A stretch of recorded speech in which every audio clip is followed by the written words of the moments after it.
Our people have made a living along these shores for more than 7,000 years, gathering shellfish, catching fish, and diving for pearls. Our hearts beat to the rhythm of the sea. These waters contain a wealth of the finest fish, sea bream, tuna, and hamoon. Our forefathers made their nets and fish traps from woven palm leaves. Their boats were made of palm sticks bound together with rope. Sudden storms and high winds meant that fishing was dangerous but rewarding. Fish that wasn't eaten immediately was hung up to dry or preserved in salt. Some of it we ate, and some we exchanged with traders for other things like tea and rice. Most of our homes were arish, made of date palm sticks and mats, although some were built with materials from the seashore. Corals.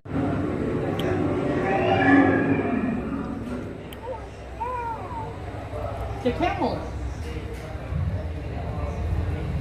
Look at the big fish.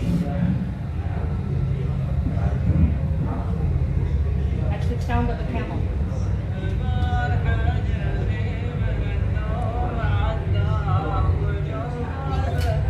Camels hold a special place in our hearts. We honor these loyal and noble creatures which can endure the blazing desert heat for days without food. Their tongues are useless. Their hair to make clothes from their nails. Their leather to make straps. That sounds scary. The camel is too perfectly adapted to life in the desert.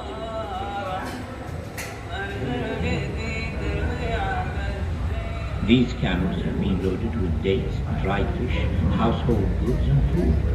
They used to cover huge distances to reach the oases inland at Liwa and Alang, along routes that camels have traveled for generations.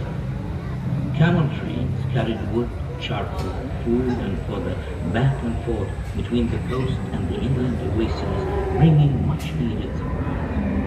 They also transported whole families every day from the coast to the oases to escape the worst of the summer humidity.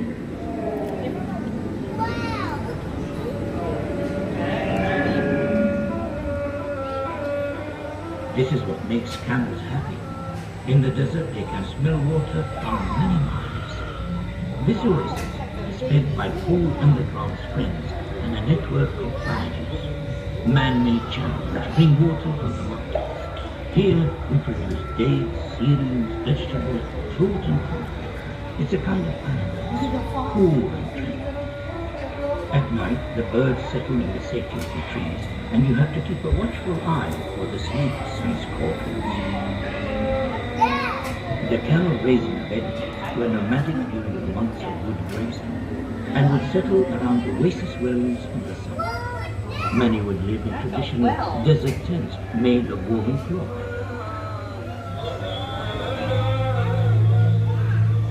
These were furnished with hutches and divided into separate quarters for men and women. Here, in the food preparation area, women made cauldrons and bread-making pans to make the family meal. Next door, in the majlis, the men's quarters, the men would meet in the evening to talk and drink coffee. Ancestors began to settle here more than 5,000 years ago, and they made the most of the world around them. Copper mining was one of the earliest industries here. Miners hammered away at rocks with handmade tools to uncover seams of copper ore in the mountains. Sometimes they would use fire to crack the rock face. It was a dark, dangerous place to work.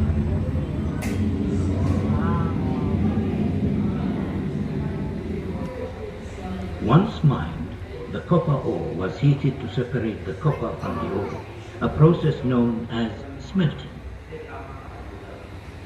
Molten liquid copper was poured into molds to make tools, weapons, and jewelry. Once the casts had cooled, they were hammered into shape.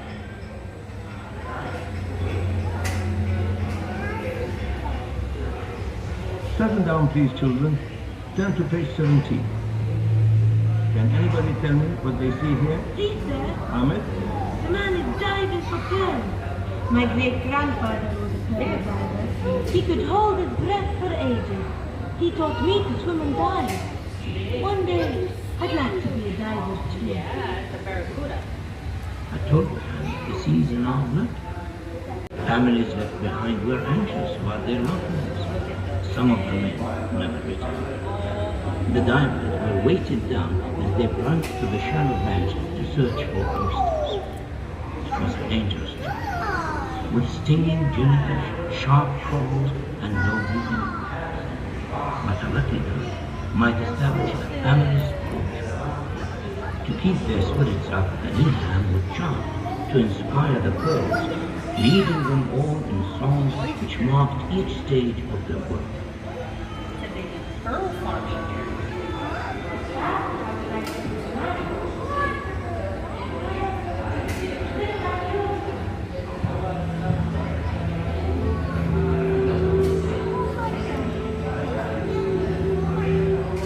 Since oil was discovered in the Emirates more than 40 years ago, Abu Dhabi has become one of the world's major oil producers. Much of this oil comes from under the sea. A network of offshore drilling platforms taps into vast reserves. Abu Dhabi currently has around a sixth of the world's oil interests.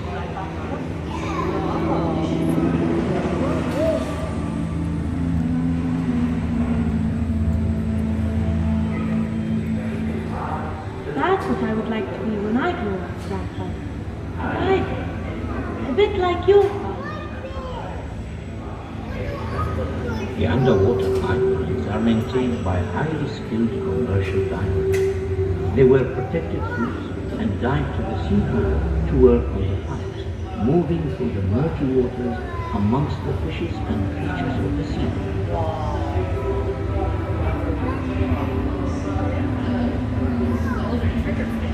The pearls? Yeah, that's what you're looking for.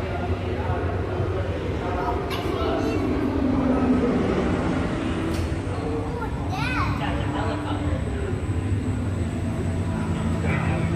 It is hard, skilled work on the oil drilling platforms.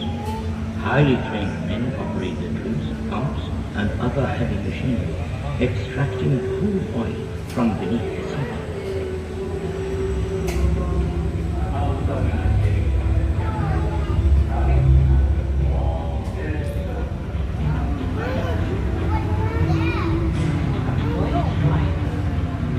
Oil line.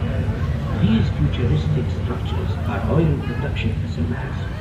Huge quantities of oil are produced every day at offshore and onshore production facilities. But even this modern industry was built using traditional skills. Pearl divers helped to lay the undersea pipes, and dhows kept fresh supplies coming in.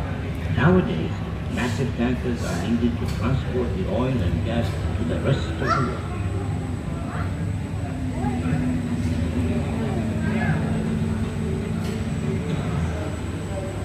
Abu Dhabi today is an emirate to be proud of. There is so much to do in this dynamic, lively capital.